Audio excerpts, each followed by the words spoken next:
How much? How was your weekend? It was good. Yeah, it was fun time with family. Good time hanging out with the grandparents, hanging out with the parents.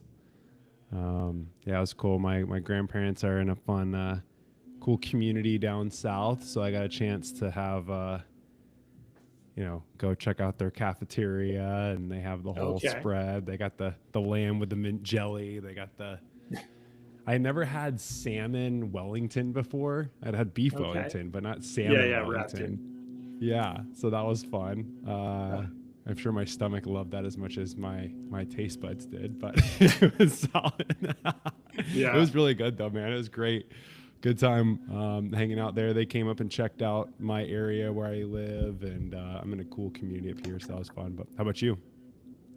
Yeah, no, good. Sorry if you could hear the landscapers next door. They're just No hopefully going to worries. be done here soon. All Yeah, good. no, I had a good weekend. It's spring, last day of the mountain, so there was the parties and got to go. Every year we go about this time. We try to go and go up to Redfish Lake, and so far we're kind of one of the only ones that do this. But we Nordic ski, so but it's frozen still, so you can go Nordic ski on the frozen lake and That's go. sick. It's just the What's coolest. Nordic skiing?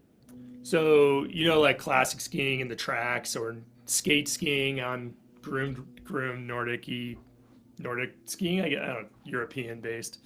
That's cool. Even Is though it our like cross country or is it cross country, like, yeah, yeah. oh, So you got sweet.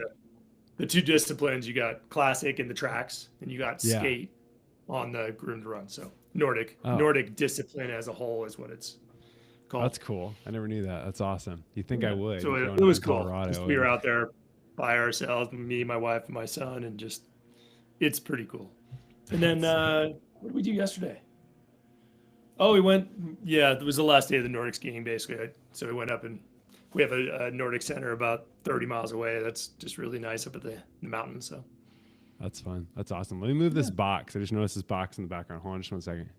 yeah, no worries.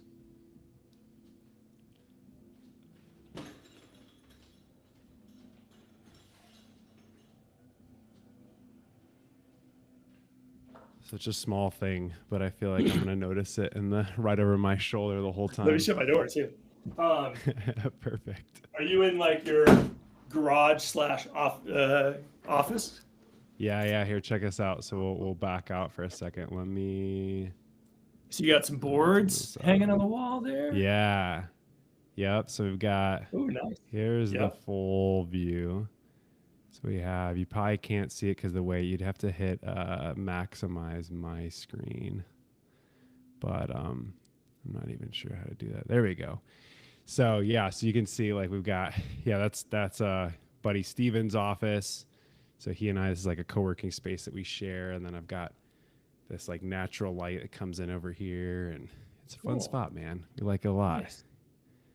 It's Yeah. right down from my place, so that's cool. Okay, let me go ahead and here we go. Let me just move myself center. Would you mind tilting it down just a little bit on your side? Yeah, perfect. That's great. Awesome.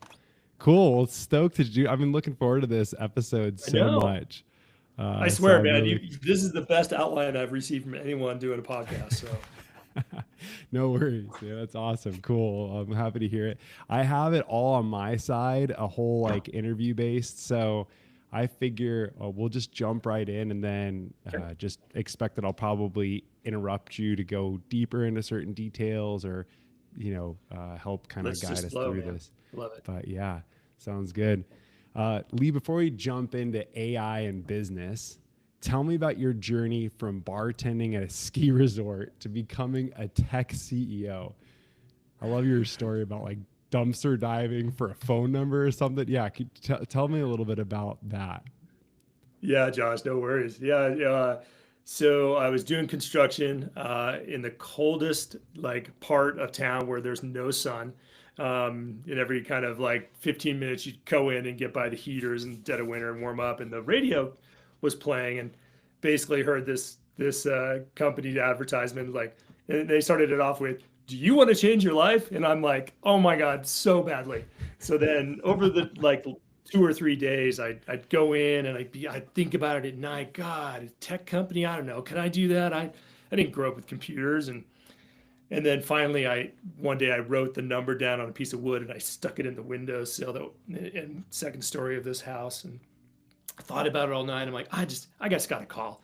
So the next day I go back to get the phone number, and the other crew had cleaned the whole like floor. So like all this material, someone had thrown out the number. So I got in the dumpster and I had to dig around and found the phone number. And then I started calling, and I called like, God, it was like, in the morning, I called at night, I called at lunch for 2 days. No one was calling me back. And I was determined. So then I figured out where they were doing the interviews in town. And on my lunch break, I'm not Carhartts, I had an hour, got in my car, drove over there. I just knock on the door and I walk in, and there's people in suits, and I'm going, oh, but I'm just determined. So I just start knocking on doors until somebody goes, and they're doing an interview. I'm like, I'm so sorry, but is there anyone I can talk to? And the head gal, Nancy, she goes, are you Lee? And I'm like, yes. She's like, she got up, and we went into the other room. She's like, you went to UC Davis? I'm like, yep. She's like, me too. You're hired. So it was like the best No interview way. ever. That's I mean, it wasn't that awesome. quick, but it was pretty awesome. And Yeah. and then I actually went back to work, and I was going to give my notice, and then they were going to lay us all off because it was, kind of hard time. So it kind of just worked out perfect. Oh, it's perfect. So tell me about like that transition. Here you are working construction, manual labor, tough hours, to eventually just, I mean, you're running, you're in the tech world and everything else. How'd that change your perspective? One, it was really exciting. One, I had decided to commit to never thought I'd live in the mountains of Idaho, after growing up in California and the beach. And to be able to, I mean, when you live in a mountain town and you're, 24, you're bartending, you're, slinging pizzas, you're waiting tables, you're serving coffees, you're 3 or 4 jobs minimum. So to be able to actually have one job, and in an industry that was like, man, this company had just moved up from Silicon Valley. They were taking advantage of like cheap prices. They built a 20,000 square foot office building. And so it felt really exciting to be part of something new. I was employee number 20, that had, started. And yeah, I basically my first, and it was a little stressful because they're like the first 3 weeks, they're kind of like, okay, you're going to learn DOS. And I'm like, okay. I mean, I had a Mac in college. That was about it. So I'm like, learn DOS. And then they had the, mainframes at these radio, TV, cable stations. So you had to dial in and fix them. They were just in the process of rewriting their whole application to Windows. And so it ended up being a really good company to be part of because they were one of the early adopters of moving to the cloud. So they had Citrix hosting, and all that was like right after I started. We Was moved that to Windows, WebEx? and Was that I when they lived owned through the WebEx? whole. Sorry. Yep. Was that when they owned Yep. WebEx? Yeah. Okay. I Yep. remember those days. Yeah, the little dumb terminals where you couldn't really do much. But yeah, so then, we had data centers, had to spin those up. And so I got to kind of be early in on, being in a really cool tech company that was really forward thinking. But the best thing for me is I don't know, within 5 months I was assistant manager of the the call center. And then my boss at the time was just awesome. He was just a great leader. And he's like, look, if you really want to be, a CX professional, you've got to be in operations. So I was in charge of the basically the phone systems and all the, everything that we were doing with how we supported the company, but also our customers. So I was like in charge of the CRM. I was in charge of our community, our LMS system. So it really was an amazing start for me to like get a CX operations and business kind of acumen going early on. So Yeah, I mean, you learn in those roles. I feel like you get a clear view of everything that's going on in the company, right? yes, yes. And then we went through a couple acquisitions. We went through getting purchased by our nearest competitor. And so, there was a lot of happening in about 6 years where it was, we got bought by a company that was owned by BlackRock, and they sent their Harvard people in and do an evaluation. And they told us after the fact of looking at the company, they're like, Haley, Idaho, this little company with 80 people in the middle of nowhere, we're shutting that down. Like it's gone. And then they came and actually saw what we did and how much commitment we had to, early adoption of technology tools, process, and embracing the customer. And of Oh, the cool. four companies, they made us headquarters.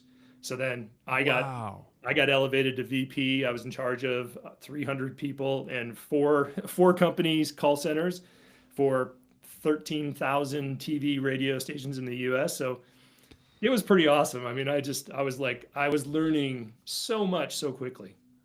Oh, I bet. What was like an average call volume you guys were dealing with? Obviously, you had probably crazy spikes of, something happens or whatever, and then all of a sudden, Yeah, yeah, no, and especially across the four companies. So I think back then it was, I think 30,000 calls a month was or kind of request, and then we went from, it was, which was cool. It was in the time of early adopter of like community-based support. So we went to get satisfaction. We launched a community. We launched our first LMS system, a certification and online training program. Like we really were doing some really cool things, and so that helped knock down a lot of our call volume because people could self-help. But also, like one of the early times with Citrix and WebEx, like we were doing the installs back then for like taking a customer live. We would go out for a week, see the install team go out for a week, do some pre-training and setup. They'd come back for a week, then they'd go back for 2 weeks and take the customer live. So being able to transition to like Citrix and do all trainings, pre-stuff, we knocked our install times down to just a week. So like that was just wow. such a cool thing to be able to be a part of. Like we'll just do all the training online. Like you can't do that. That's not how customers Yeah, won't. And what like, year was this? Because oh my nowadays people are like they're just now moving to that type of model. So yeah, god. when were you doing this?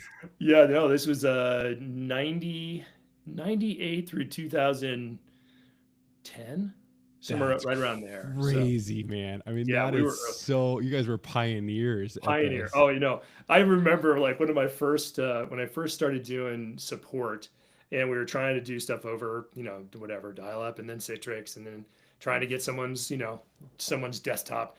The guy's like, "Yep, I don't believe in that shit." He mailed me his mainframe. so so then I fixed it and sent it back to him. I'm like, "All right." It's good So, customer service right there. Hey, oh however my they god. need it, we're gonna deliver. Yeah, no, I was thinking about it today because I was writing an article and just looking at AI and just the impact of like building teams and the new OS and kind of the old playbooks and like, man, I've kind of been able to be part of like the days of like mail me your computer and then we'll fix it to dialing in to Literally. remote access. I mean, it's been cool. Now we have these AI agents that are just the opportunity right now to reinvent everything we do, but also being able to look at that as the AI as an employee of your team pod, connecting all your departments with an AI agent.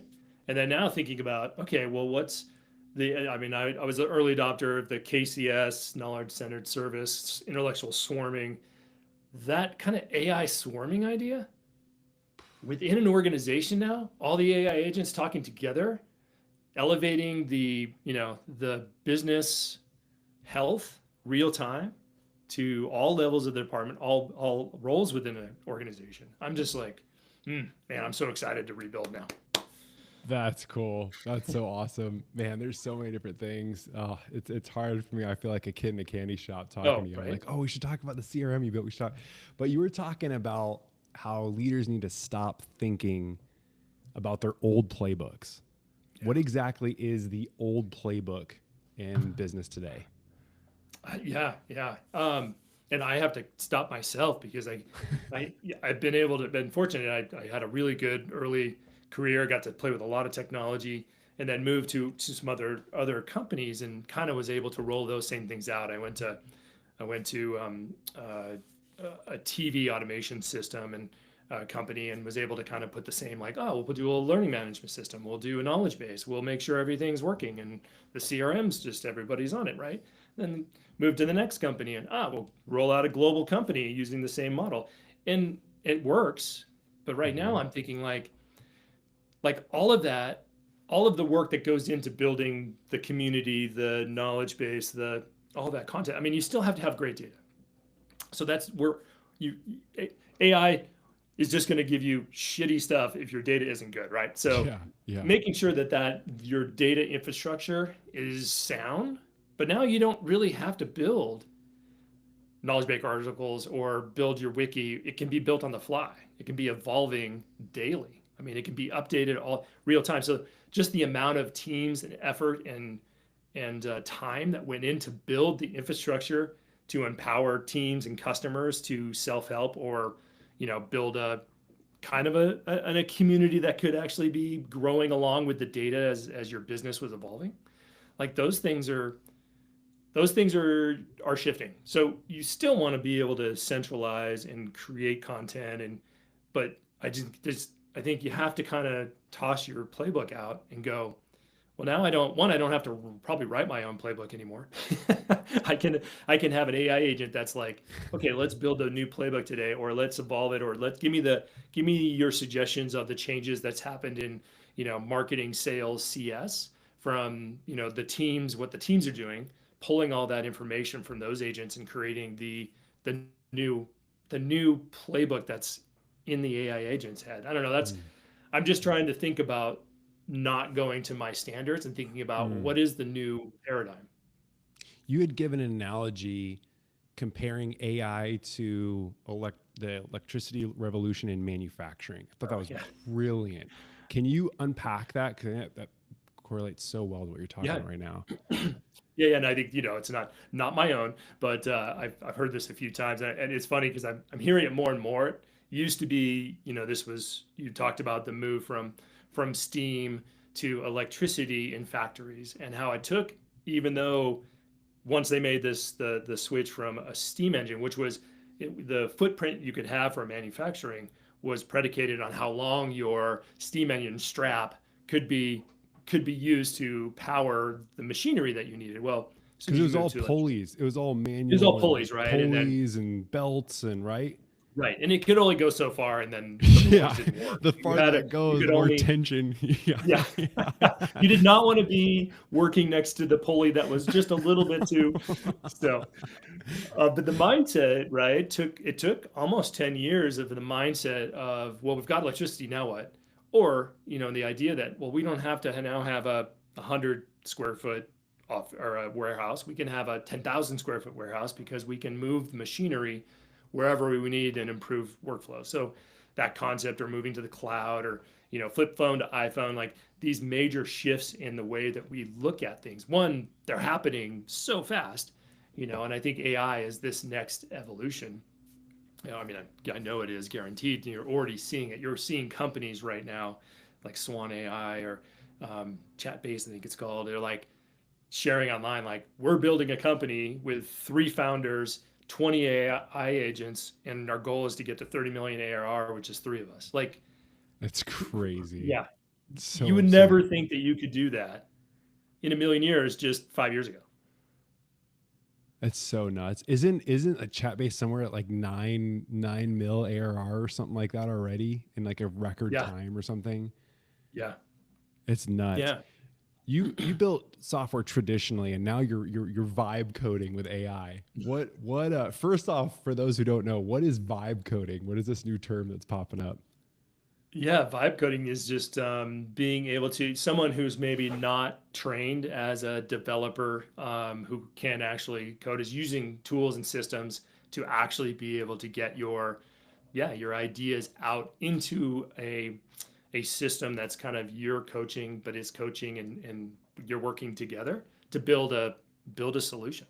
So yeah, it's been super fun. I mean, just and this is like started 3 weeks ago, 4 weeks ago, with an idea. I had a friend of mine who owns a consulting company, and he's got a great program, but it's all in Excel. It's all manual, and I'm just like, I know I can build that in an app. So jumped on, started building it, and now I've learned a lot. Holy, yeah. So of course, this still need want to have your MVP outline, your project plan. Like, what are you actually trying? The more detail you can provide your whatever tool you're using, Lovable or Replit or whatever. And oh man, there's a difference between I'm using Replit is like the agent and the assistant. So the agent costs 25 cents a command, and the assistant costs 5 cents, but the assistant isn't as good. And so you get stuck in loops. And then I've also learned, like, trying to use ChatGPT to qualify is great, but sometimes the copy and paste into the system you're using. But I'm blown away. I mean, What are you the can watch a couple differences things. that you've experienced? Because you've done traditional, you set out a plan, you build your user stories, you do the Yep. whole waterfall, you this whole advanced thing Yes, of your wireframing basically and then wireframing of a yeah, phased approach with teams, not just one team, yes, multiple teams, yes, just to basically get to a place where you decide whether something is kind of working yeah. or not to then keep iterating. So what's what's been different? So a couple things. One, I think that what you just described, right, is like, okay, well, I have an idea. So here I am in a company. I'm on a team. I, if I even could get any resources, which would probably be no, unless you're the leader and CEO and can go, we're doing this because I'm a shiny squirrel. I love shiny squirrels. But if you have an idea within your organization and you want to go like, man, can we just try this? Can we pilot it? You'd have to get approval. You'd have to get someone to help you. You'd have to get resources, which are super expensive, to go and actually build something, then have an MVP, then go out and see and do the market research and all that. And blah. Man, well now, and this is the exciting part of thinking about like customer experience and teams within an organization. Now, any team can be a revenue generating team. Like you could come up with an AI app that could actually help generate revenue for your business. But anyway, back to your thing. So like I can now take an idea, I can off hours, or maybe you have a think tank kind of AI team within your organization, and you're like, okay, this quarter, Lee and Josh, you're going to be on this team. You get this much time to go do stuff. Cool. Well, now I can go by myself, take an idea, write it up, put it into these programs, and you can actually get it, watch it being built. Now, it That's isn't so as easy as cool. this that. Now I'm ready to, take people's credit cards. You then have to have some understanding and time spent beta testing, and you've got to there's a lot of testing because it gets you 80% there. And then you got Yeah. to go, that's a terrible workflow or this, but like seriously by myself within a few days, you can have an MVP to show internally That's the crazy. organization. I'm like, hey, I have an idea. Let's use this to solve this problem for our team or our client. But the other thing that's super exciting, and I think this is going to be interesting to see, it's already starting to happen, the whole how we go out and take a product to market and get as a founder, a startup, to get funding is just completely turned upside down. So it'd be Hmm. interesting to see in the next 6 to 12 months, the VC model has to change. Because now as a founder, I can work on the weekends and at night and come up with a really kick-ass idea. I can get a website spun up. I can do some AI marketing and sales agents to help me. I can have a product out the door by myself as a solitaire, and I don't have to go pitch deck. I don't have to go get funding until I'm actually ready. But then I get to keep more of my equity. I get to keep more Mm. control. So I think Mm. that's going to be super exciting for the next period of time. That's cool. We talk about this whole old playbook of doing it the traditional way. What signs would you say leaders should start to look for to realize that their old playbook just isn't as effective anymore? What should they pay attention to? Yeah, I think anything where it's tossing bodies at problems is probably the number one thing. Like looking at the roles that you typically would put in place. Let's say sales, your SDR, your BDRs. That the sales role, the AE, the analyst. Like a lot of those roles now can be done by an AI agent. So thinking about, okay, in the perfect setup, go out there and look at what other companies are doing. Now, do I hire someone who's and I've been kind of thinking of this idea of, how do we create these? I'm a big fan of the pods, winning by design guys from Australia. And, but how do you design your pod now? If you have your human strategy person in the center and you surround that person by, with AI agents, a blend, how does that actually, one, can you scale that? And if you can scale that, how big can you get that before you actually need to add another pod or another individual in that pod to help manage Instead of 3 AI agents, you're managing Mm. 5 because you still got to do the investment. They're a new employee. You got to coach them. You got to mentor them. You got to Monitor write them them. up, put them on a pip, Yeah. Put 'em because right, they're gonna make mistakes. Uh, so I think that is probably the I think again the playbook of like and anyone coming in and going, I've got my 20-year playbook. Like, we need to rethink a whole new paradigm shift, building a company. Like the founders who are building stuff today, God, talk about just an open canvas to do things in a completely new way, and you don't have to ask for permission, right? Yeah. Man, you've emphasized this idea of where people helping people. And I think some of the things you're talking about leading AI to the right answer, right? How do you Yeah. maintain the human element while leveraging AI? I mean, I think you're already starting to unpack it, but tell us more. Yeah. Yeah, I think, I guess I always got to come back to that, at the end of the day, we're people helping people. And I think we have to always have that at our core. I think if we get too focused on, okay, we're going to be a AI company and we're going to do everything AI, we'll still got to focus on what are you actually delivering as an outcome to your customer, because someone has to buy your stuff. Even though you can go to market and Yeah. it's super cheap and you got this company and people sign up, until they actually renew, and you don't have a business really. I mean, even if you get thousands of people to sign up, if they're not renewing or repurchasing or telling people that are awesome, and that's self-fulfilling, so your CAC is slow, you don't have a business. So it will be interesting to see, right? The 10,000 AI companies that have, I don't even know what the number is, but it feels like it's 10,000 this year. Yeah. How many of those companies are actually going to survive? They're not. I mean, only let's say 30% are probably actually going to be a viable business in a year or two.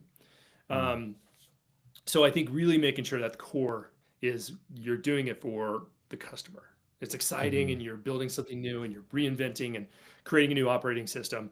But at the core of what you're coming in every day to do is you're trying to wow customers. You're trying to build loyalty. You want to be able to build a healthy business, and that means you need to have profit and revenue, and you need to have that balance.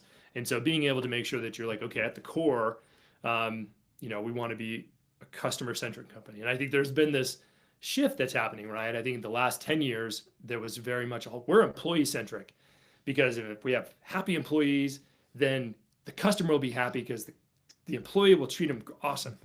And I think a lot of companies are starting to see like that's not the healthiest, right? Because it's not about the perks. It's the reward has to come from the culture you're building, which is if the customers are awesome and you're rewarding the teams around the customer in the right way, then you're building a culture that actually can be, scaled. And I think that's Mm. again back to that people helping people.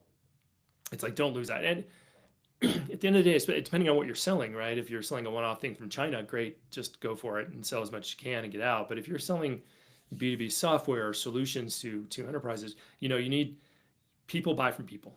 There's still a Hmm. buying process. There's buying teams. You got to be validated. You got to have a good story.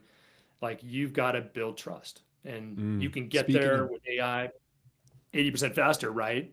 But at the end of the day, when there's a problem, someone's got to pick up and go, "We messed up, you know, don't drop us. Here's why." And you've earned that trust to keep mm, rolling, right, and going forward. yeah. Speaking of story, you were in your recent Japan presentation, you were highlighting storytelling alongside AI and Mm, data. So why is yep. storytelling crucial in this equation? Yeah. Look, I've been thinking a lot about this, and I have my kind of like three legs of the stool that I think are super important for the future. Because I think, yeah, the last 10 years, 10 years ago, I was the chief customer officer at a BI company, and the problems that we had back then are the same ones we have today. Your data is terrible, right? Data clarity is not sound. It doesn't matter what you have, greatest AI tools in the world or analysts, like you're going to make terrible business decisions.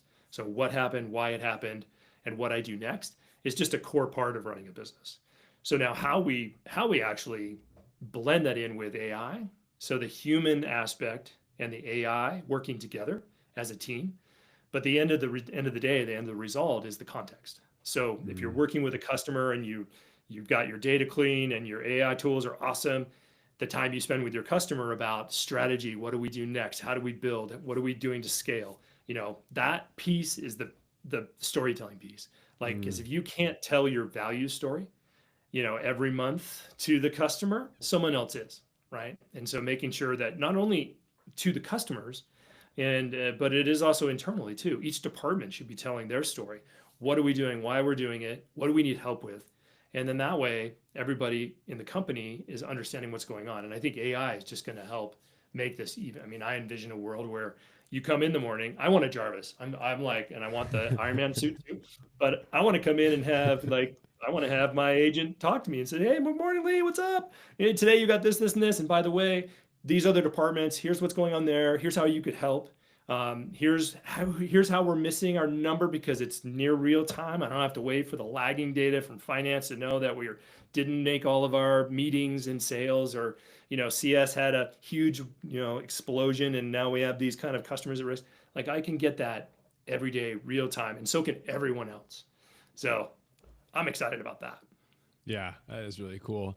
You were talking about before about some of the past clients who were the early Mm, adopters for AI, but they went to an extreme. all in. They just went all Yeah. in AI, all AI, and then only to come full circle, they returned when they were like, "Yeah, it's too off brand. It's not Yeah. really our fit or our voice or our story."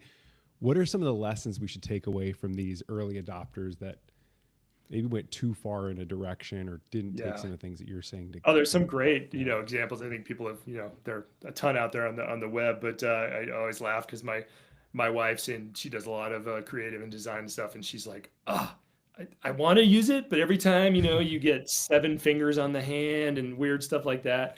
Um, so in the past company I was at, we're a performance marketing agency, and we had a few clients that were just like, we're done with you guys. We can do this all with it with AI. I'm like, great. Can we just at least be on that journey with you? So let us just, we'll keep access to all your systems. We'll kind of monitor. We'll be your backstop just in case it goes left. And so after a couple months, just keeping up with them and like, how's it going? What are you thinking? They're like, first, the first 2 weeks are like, oh, it's so awesome. It's automating everything, and we don't even have to think. We're like, just we got more time. Awesome, great.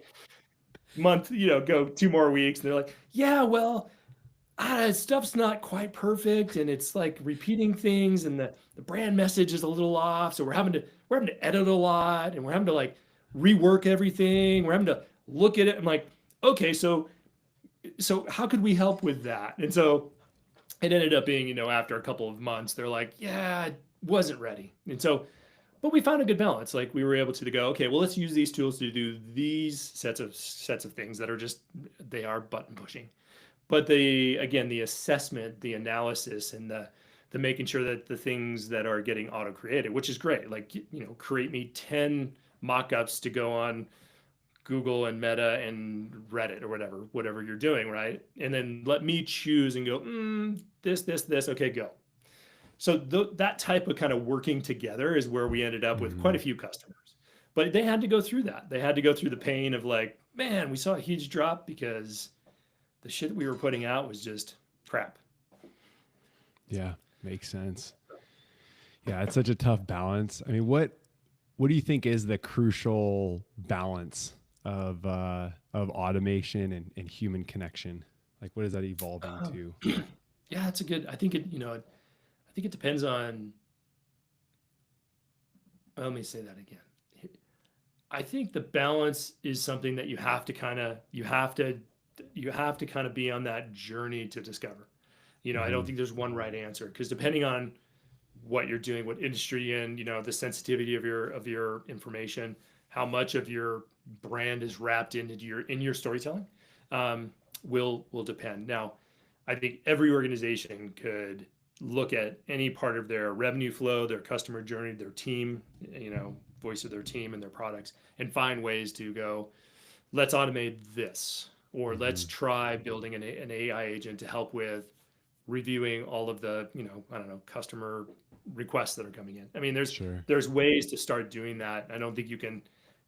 I think you have to kind of find out that answer on your own. I think we'll Hmm. find for most B2B and kind of standard kind of business operating things that are maybe that aren't super creative are going to be more in the, I think we can get to 80% automation in a lot of the stuff we do, and then have outputs that are really driving that 20% of data clarity, what to do next, strategy development. So elevating that human part of it to go, okay, this is a sweet idea. I'm gonna go talk to my customer about this, this, and this now because I Mm. have all the research. Like I was talking to somebody yesterday and they're like, man, I use, which I wish I'd done a better job of. I used my AI, chat GPT or whatever, to redo all my board decks. And I ask it to be the persona of my hardest person that's on the board. And we go back and forth and answer all the questions. And so then he's like, the last board session was so awesome because I already knew exactly what this guy was going to ask. And so he went in prepared. He said it was the easiest, best board session ever. That's I'm like, awesome. that is awesome. Oh my God. That's so cool. That's fun. Tell us about this idea for now as we move into more like implementation and for people that want to implement this. You had unpacked this idea of a black ops Mm, AI think tank. So, yeah. what does that look like in practice? Well, I think one of the thing is like, and I think there's what the research out there is like 85% of all CEOs think AI is the most important thing, and only 15% of the businesses have an actual strategy. So I think right there is just one admitting that you one need a plan. So I think if you ask within your organization and your team, like, all right, who would like to be part of our AI strategy? You'll get a lot of hands because I think most people are either already playing on the weekends, trying to figure out, or secretly using things that they shouldn't in the organization. I know of a couple of friends who are CEOs, and they're like, we just have there's no using anything in the office at all. I'm like, well, that's dumb. And no, so I think again, putting a plan together, and it can't be like, well, I'll give the troops the okay to bottom up it, and we'll see how it goes. No, or the mandate of, okay, we're just going to mandate everybody use AI and without any kind of rules. And I think you got to really meet in the middle.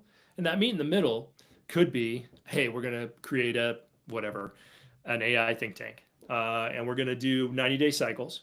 And we're going to rotate people in. And we're going to make sure we have a couple people from each of the departments because we want this to be a horizontal driving return and learning lesson as we evolve how we work and who we are. And then, that first 90 days is build the manifesto, build the AI, rules of engagement for the company, get it approved, get everybody comfortable. And then, God, tell the story. Have somebody on the team who's like in charge of sending out the weekly, here's what we're doing in the AI think tank. Don't make it a secret thing, share it, and get ideas. Have a Slack channel that everybody's like, okay, here's what we're doing. Here's what we're doing. And Mm. here's why. Here's where we're at. We need a beta team. It's going to be the whatever pizza party on the 18th. Everybody's come. We'll order you peaches if you live at home. And let's hammer away on our new AI robot, chatbot, we'll call it whatever, and start that way. Because, I think the sooner you wrap some control, but also some excitement and some fun and some, Hmm. empowerment from the team, you're gonna come back with some amazing things. Mm. For someone barely using Chat GPT, what's a step by step approach to embrace these changes? Someone who's hopefully, yeah, most. So I guess one thing is like if you're only using it to correct your email or write a social post every once in a while, there's so much more you could be doing with ChatGPT. And once you kind of get into one, start searching some of the AI agent GPTs that are out there. And there's also, start building a library of prompts. If you're writing things on LinkedIn, there's great prompts out there to make it write, more human and more engaging and have better hooks. If you're doing research for a client meeting, there's great prompts out there. Start looking at, how can you utilize GPT to make yourself better for the output for your customers. So let's take a CX approach. If you're doing like sales, marketing, if you're doing anything related to like what's my competition doing, we'll set up some alerts. You could build your own AI agent to just do, daily scraping of anything changing with LinkedIn or press releases or news. Stay up on what your competition's doing because they're the ones talking to your customers. And really find out exactly and write some prompts around the problems that your customers are having. Again, if you're selling software or you're selling a whatever service, your customers don't care about your product features. They really don't care about the service. They care about the outcome, the whole Hmm. hole and shovel. Like, I don't want to buy a shovel. I want to dig a hole to plant a tree to have some shade in my backyard. Like, you Yeah. got to get deeper into knowing what the actual outcome and problem is for the customer. So use GBT to go, what are the top, things that are, you know, hindering the success of this person in this role at these types of companies? Like, ask those tough questions and challenge yourself. And the coolest thing with the latest GBT is they have the voice recognition or voice back and forth. Pick a voice you like, put in your role, put in your customization, then put in your customers, put in your customer roles. Have it challenge you for certain situations so you can get better at speaking. Practice negotiation, the give and take. Like, where's the value? Don't just give away your value. There's got to be a give and take. Like, there's so much you could be doing to challenge yourself to be better just with simple prompts. But there's so much more than just fix my spelling errors if that's all you're doing. Absolutely. For those who are starting to implement this, what are some metrics or things that you could? I know this is so specific, so just but Mm. hypothetically, what are some metrics or things you'd come up with to say, yes, we're beginning AI integration success? Like this project was successful, or this was interesting, or we're seeing some movement that we should keep focusing in this area.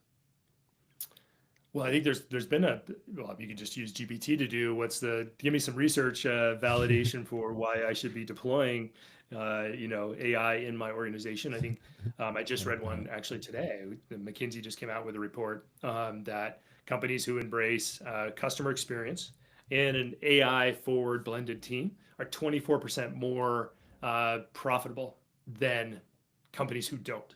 So finally, it's taken forever, but customer experience really matters, and how you retain your customers and how they think about you and how you engage and get them actually selling for you is awesome. But I think again, it's, the companies that embrace AI not as a tool or a solution, but as a part of the team are going to be the winners. And again, I think it goes back to having clear objectives and realistic. Like, I think another thing about, if you do an AI think tank, like, be realistic about the outcomes, because Hmm. these are very complex systems. And if you think about it as like adding an AI agent to your team, someone has to manage those. Like, you make sure your IT team is ready for the infrastructure and the security elements that have to go into that. You don't just assume, well, the CX and sales guys are just going to build their own stuff and manage it too, because you're putting more work on already a pretty busy organization, probably. I mean, granted, if you do things right and over time, you should see, measurable returns on efficiency. It's then using that efficiency, in the right way, which I would say Hmm. focus on the customer and if you're, yeah, acquisition and retention, time. Yeah, absolutely. You mentioned the competitive landscape shrinking from years to now weeks, which is nuts. How should people protect their advantages when your sometimes best feature now with some of these new releases could become someone's future free product in like Yeah, this weeks? is going to be this is going to be interesting to see what happens in the next, 12 to 24, 36. I mean, in For the future, sure. because right now, the entry to barrier was, wow, I got my pitch deck and I got the 500,000 to go build a team, and then we built an MVP, and then we were early to market, and there isn't any, only a couple people. We're doing it better, and you had a window, right? You could get your customers, you could get them renewing almost before anybody else got in the space. Now, I mean, if I'm seeing someone getting traction and they're doing an awesome job, and I can go and look at I could look at their system, I could figure out a couple extra features, and I could plug it in, I could have an MVP, and I could be selling a competitor in a month. That's In crazy. reality, I mean, but you look at OpenAI, right? And they were just like, hey, it's going to be cost $6 billion in the next evolution of what we want to do. and then you have the deep, was it deep, the Seek. Chinese element, yeah, deep sea. They're like, we did the whole thing for 60 million. Like, okay, well, Yeah, and I know. that's exactly the example, right? But at a larger scale. But Yeah, so I think it's going to be it's really, crazy. it's going to be, I don't know, it's going to be interesting, hard, tough to differentiate yourselves. You're going to have Yeah, to tell a really competitive story. I think again, it's you got to be really great storytellers on why your solution, and it's going to be the price points. So I was working on building a solution the last couple of years for the agency space to have a platform to basically grab their data and visualize it and work with their customers and have a better story to tell.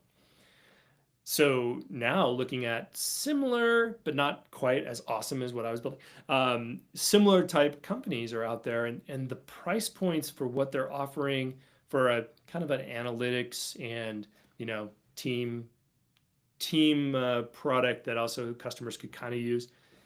It's so cheap.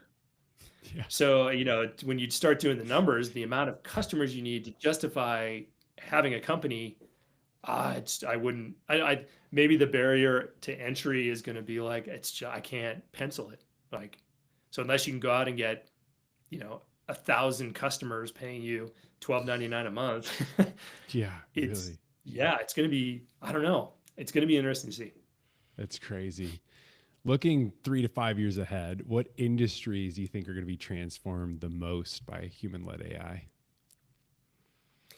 Um, I think. Well, I think healthcare.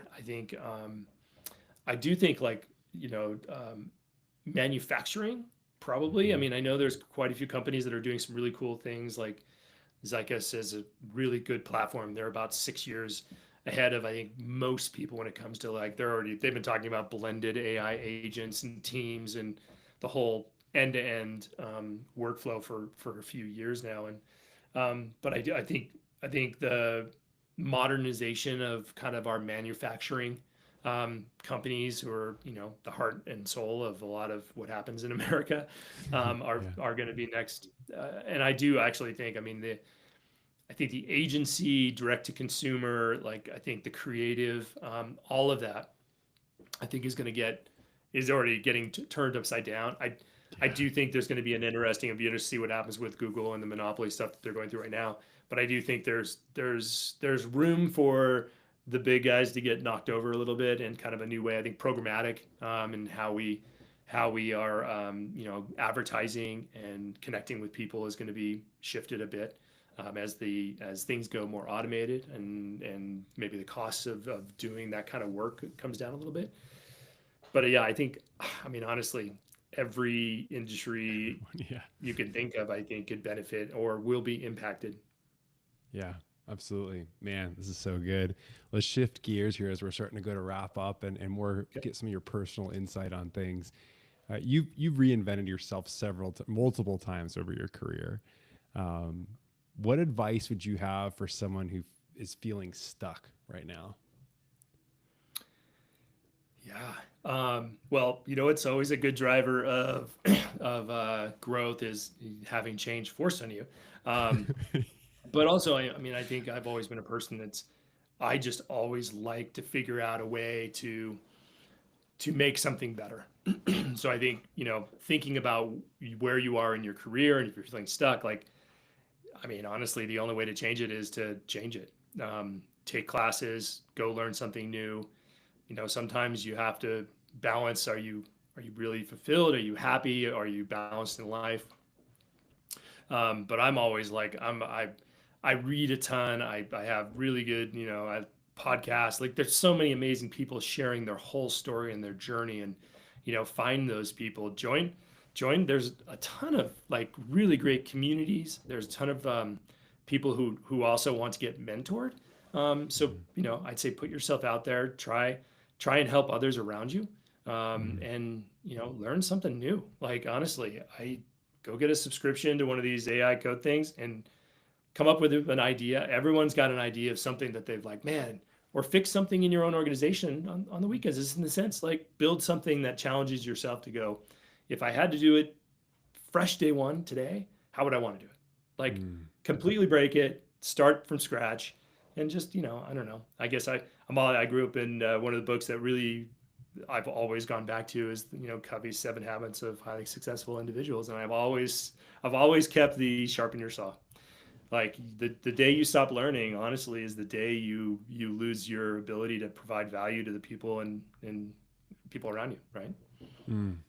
That's good. Lee, what's a question I should have asked you that I didn't? And then, of course, how would you answer? Dude, that's a good question. What do I do for fun? No.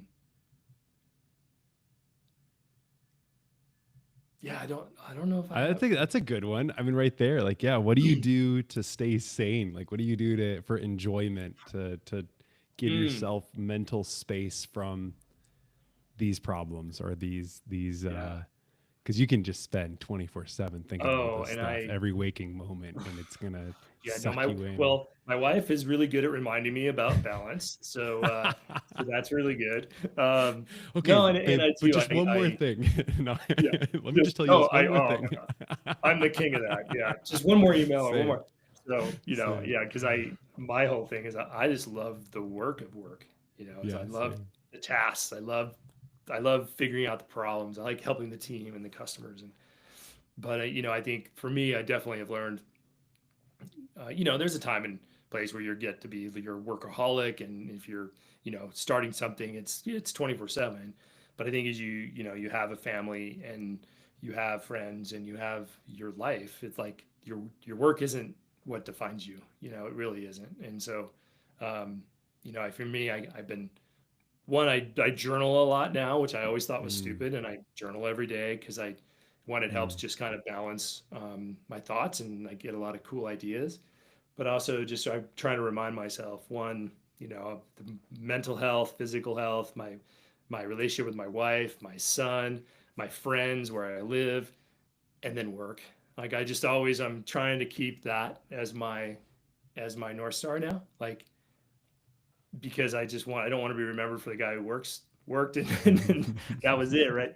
So yeah, I try to enjoy everything. I try to get out every day to exercise and hike and bike and do whatever I can do and just enjoy the amazing place I live and the opportunity that I have in front of me to just be happy. it's awesome. That's cool. Lee, thank you so much for sharing all this insight, man. It's been fun to unpack this with you today. For those in the audience that want to connect with you more, what place is your favorite place to interact? Oh, yeah. LinkedIn is my kind of central place. Just Lee Roquet on, just do a search, connect with me. I love sharing ideas and love to talk about all things experience management and business and AI. So, and Josh, this was super fun. Really enjoyed sharing my story and working with you. And so, thank you for the time. I really appreciate it. Yeah, absolutely. If y'all reach out to Lee and you want to take that opportunity, one, he puts out and interacts with a lot of fun content. I feel like just interacting with Lee on LinkedIn has made LinkedIn more fun for me.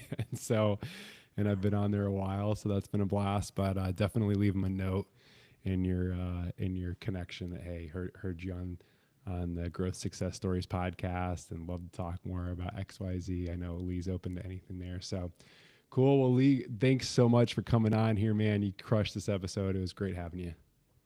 Thanks, Josh. Likewise. Awesome.